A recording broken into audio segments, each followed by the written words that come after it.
Hi everyone, Father Lamb here. It's Wednesday, July 21st.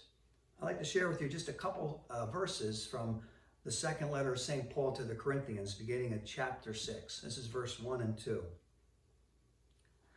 Working together then, we appeal to you not to receive the grace of God in vain. For he says, in an acceptable time I heard you, and on a day of salvation I helped you. Behold, now is a very acceptable time. Behold, now is the day of salvation. St. Paul's adamant that we don't put things off, Now is the acceptable time. Now is the day of salvation. Am I going to follow God? Say, well, maybe I'll follow him later. Maybe when I become an adult. Maybe when I'm getting closer to death, But we don't even know about tomorrow. It's either follow him now or don't follow him. Now is the acceptable time. And what's keeping us from following God? And why do we put it off? We have fear of some kind, fear of failure, fear of what God's going to ask of us, fear of conflict. A lot of times we put things off. We procrastinate. I'll deal with God later. Not a good idea.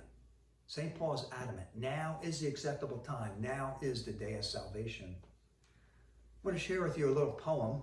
It's called Tomorrow. And it's by a person called Anonymous. Maybe you heard of her. She's written a lot of poems. Anonymous. So here she is. Tomorrow. He was going to be all that he wanted to be. Tomorrow.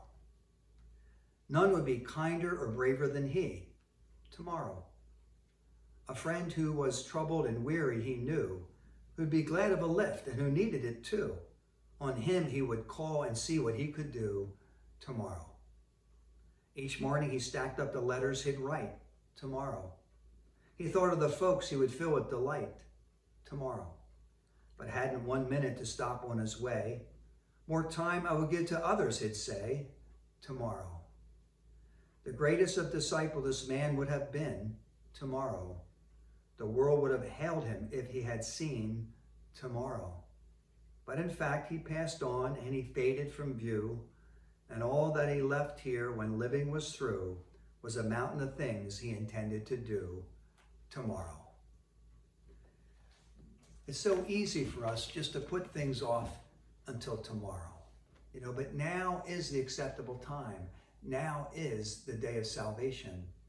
And God is calling us then to really turn to him in this present moment. Because that's really all we have, my brothers and sisters, is this present moment. And that's really what holiness is. It's being present to whatever is in front of us right now. That's what the saints teach us. Don't worry about tomorrow. It'll take care of itself, okay? Don't worry about yesterday. If you did something wrong, go to confession, move on. But live in this present moment. And that's where God's grace and God's mercy comes to us, is right here in this very moment. And that's why we call it the gift, right? The present, because it is a gift. And God gives us life one moment at a time. So maybe in our spirituality, we must take a look as why is it that we so often procrastinate? I can be a great procrastinator, I know, but we'll talk about that tomorrow. You see, we just don't want to deal with things. And so we don't live the spiritual life God has called us to live. So maybe we can take a look right now at our own spiritual lives and not put it off. It reminds me of that story of the three devils gathered together and decide, we're talking about how they can get human beings over to their side so quickly. And one said, I just tell human beings there's no hell. They don't think there's any consequence to their actions, and I got them. Another devil said, not me. I tell them there's no heaven. Then they don't have any hope, and I have them. And the last devil said, not me. I tell them there's no hurry. And they keep putting it off, and I always have them. My brothers and sisters, what's keeping you, what's keeping me from being a more deeply spiritual person?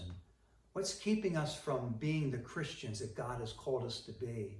Let's not put it off anymore.